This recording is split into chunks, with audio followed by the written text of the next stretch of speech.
you know, they won't deteriorate. Same with these, you know, if they're packed in salt, I mean, that'll last, you know, years and years, and definitely it's not going to rot or deteriorate because it's got the rock salt rubbed into it. Rub it in with the brush, and you know, that'll last for years and years like that.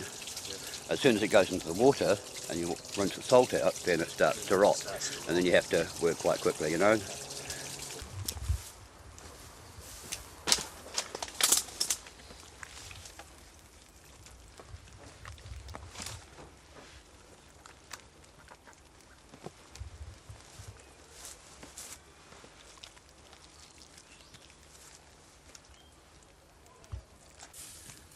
That brown stuff comes off quite easy. Yeah, just your fingernail, I sort of go over it like that.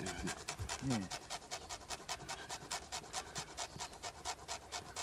The fingernail seems to be the most useful thing. tool.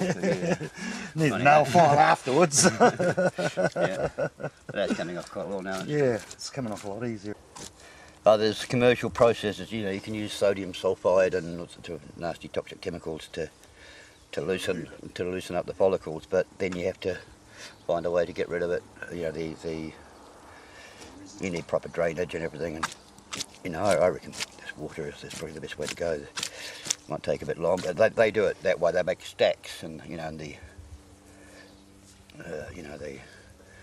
tanneries and places make a stack and coat it with a kind of paste of sodium sulphide, or you can use slaked lime, wood ash, all sorts of.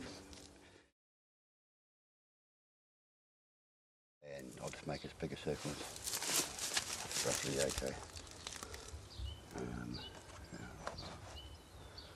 Quite nice to keep the spine in the centre of the drum. Yeah. Because this area here would be the toughest, wouldn't it? It's thick. It's thickest. Yeah, the neck. Yeah. The neck here, and this is the spine. Yeah. And so yeah, that's the thickest. Yeah.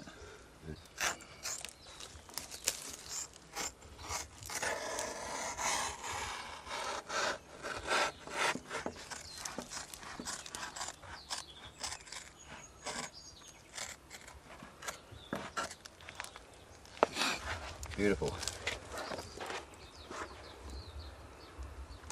And then, yeah, I mean, well, I've already scraped it on the underside, but you want to get as much of the meat and fat and shit off as possible. And just take it off. That's beautiful. I'll put that back in the water. Yeah. And it's already still slightly damp, so it'll take, I don't know, half an hour or something for it to be soft enough to stretch. Yeah. Oh, cool.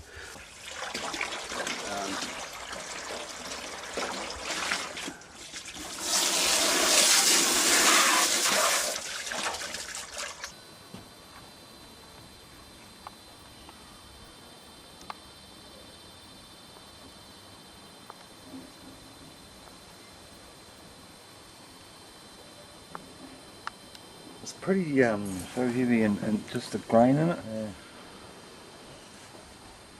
The weight.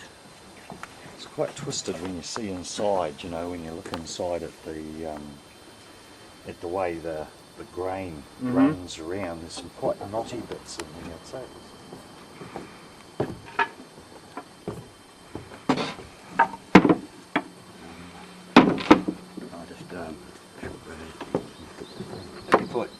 Like 4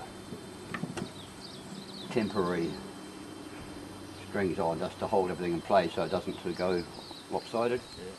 Yeah. I think the most important thing is just to take your time with it, you know. Some people sort of try and get it as tight as they can the first time round, and then it sort of starts to go.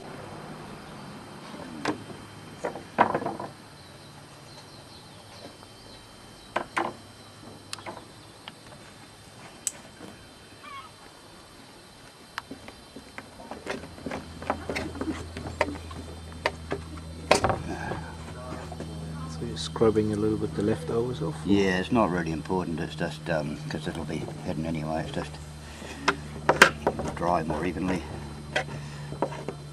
I mean, this might be trimmed off anyway, we don't know yet. Just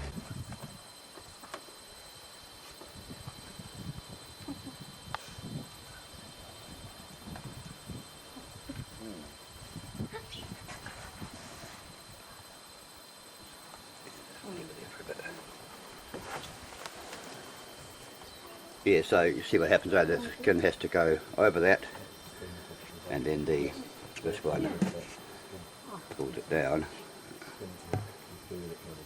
and then this part will be placed to here, with the zigzag all the way around. So this is a temporary thing. You get the whole skin, as much of the skin and the whole skin under the top hoop, which is going to pull it down. It's just to take time, you know, people tend to do it as quickly as they can, and you know, they get it all tight, and you know, then they stand back and it's sort of like that, it's all lopsided, and then like that all the way around.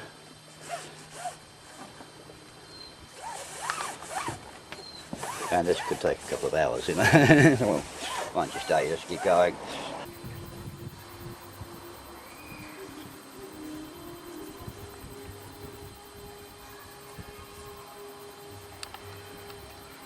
What am I doing? Yeah, and then that's just a temporary knot to loop. Like that. And that's ready to start tuning. Yeah, what I'll do is I'll turn upside down. Like in most manufactured drums, they're too perfectly tensioned, and so they sound the same all the way around the rim. But I prefer to have as wide a tonal range as possible, you know. See? Yeah, I see. And that's why you keep it wet too, you know, so it's got heaps of stretch. It has to go a lot further yet. Yeah, I can see what you mean. Yeah, I see what you mean. Yeah. And you're going to have to keep on loosening the other side to compensate. Well, no, once it's settled, you know, and it starts to grip the rim properly, then it doesn't matter going around, you know, a few times, just, you know, a little bit each time. Okay, but we've got to get over that rim first. Yeah. Once, well, it has to grip the rim, you know, it has to be able to slide over that corner and grip the rim there, so the size of the hoops is really critical. Okay. Has it got any sound yet, or? Oh yeah. And that's wet and still. Sounds like a small taiko. It does. It's going to be very deep and bassy, you know. Yeah.